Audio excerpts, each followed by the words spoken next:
一个刚独立9天的国家，竟然被印尼给硬吞了，还屠杀了差不多10万人，相当于当时该国的15% 人口。而美国等西方大国因为自己的利益，竟然还向印尼提供武器支持。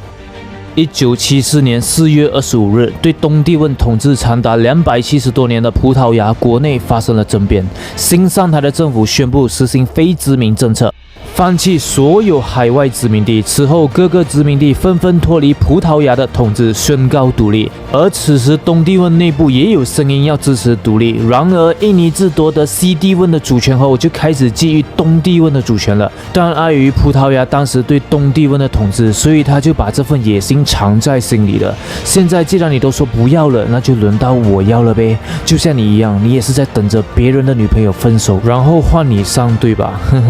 但印尼此时并没有直接出手，而是转为扶持东帝汶境内主张和印尼合并的政党，想通过不流血的方式把东帝汶给吃下来。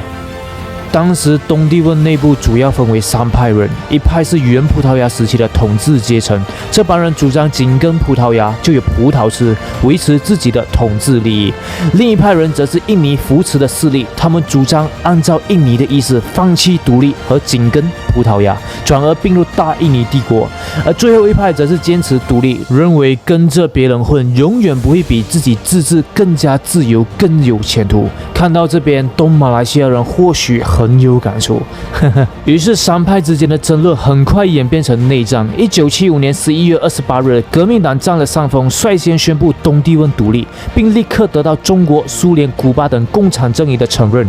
于是靠反共上台的苏哈多政权就以消灭共产主义为由，出兵30万占领了东帝汶，并宣布东帝汶为印尼的第27个省。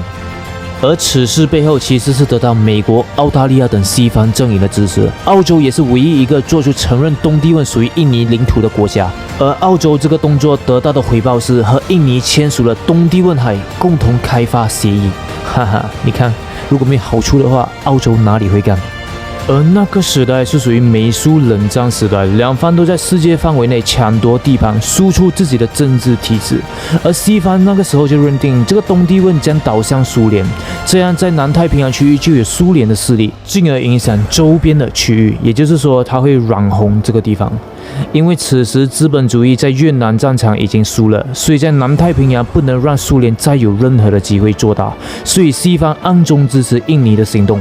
这跟1967年印尼苏加诺总统被政变下台是一样的，背后也是由西方势力在策动，然后再扶持反共的苏哈多上台，然后再进行一波对国内华人的清洗排华。这个我之前有做过这类的作品，如果你还没看到的话，可以来到我频道找。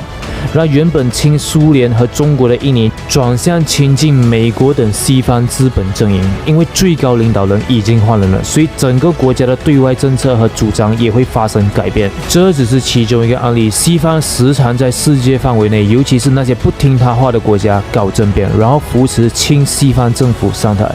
这也是其中一个原因，为什么他们积极输出这种选举制度，因为方便他们背后资助他们属意的政党，会保护西方利益的政党。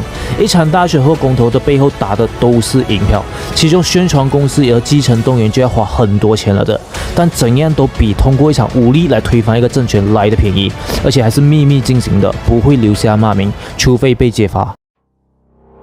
Hello， 大家好，我是尼克斯，一个专注于提供国际知识的频道。如果你还没有订阅的话，现在是时候订阅了，我会每周更新哦。上一期我们就谈到了印尼和澳洲到底有什么深仇大恨呢？为何澳洲认为印尼就是个威胁呢？如果你还没看的话，请按上面的链接去看呗。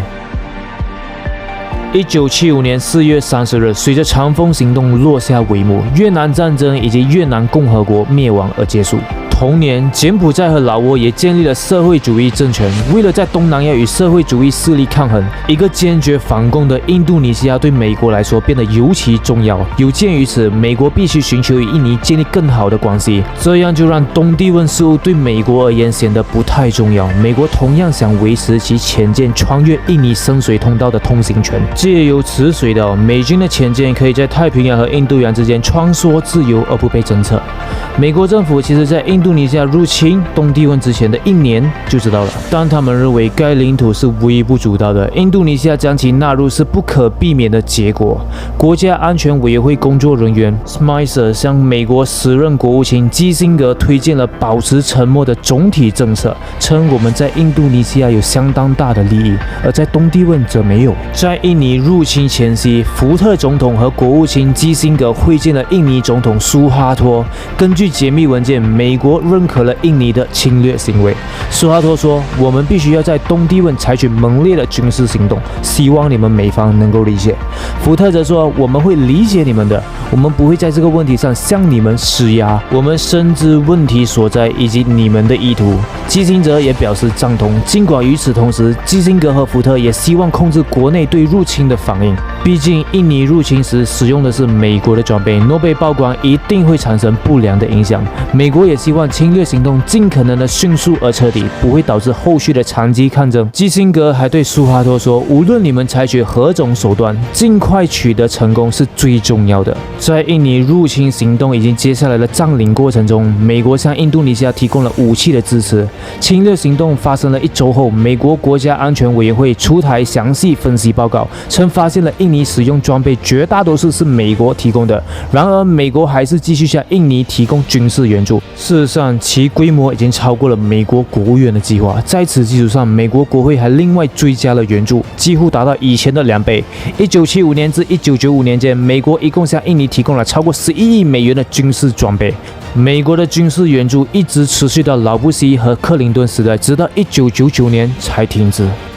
根据联合国的东帝汶接纳、真相和和解委员会 （Commission for Reception, Trust and Reconciliation in East Timor） 最终报告中的责任一章提到，美国的政治和军事援助是印尼侵略和占领东帝汶的基础。报告同样指出，美国提供的武器对于印尼提升军事实力十分关键。从1977年开始，印尼开展的大规模摧毁抵抗势力的运动中，美国提供的飞机扮演了关键的角色。联合国里大多数谴责印尼入侵的决议都被美国给挡下了。时任美国驻联合国大使莫伊尼汉在他的回忆录中写道：“美国国务院希望联合国无论采取什么措施，都将是白费功夫，而这项任务当时就落在了我的身上。我把它完成了非常顺利。”但东帝汶在联合国里不是完全没有朋友的。中国那时候是极少数敢站在东帝汶背后面向西方的国家。中国在联合国多次向东帝汶提供了外交和政治的帮助，和直言反对印尼的侵略行为，支持东帝汶独立。后来东帝汶成功独立，而中国在其独立后的2个小时就火速建交了。中国是东帝汶第一个建交的国家。关于东帝汶如何获得独立，我将在下一期更新。想看的话，记得关注我哟。好，我今天就分享到这。喜欢的话，欢迎你点赞、分享，还有订阅或关注，还有记得打开你的小铃铛哟，我会每周更新。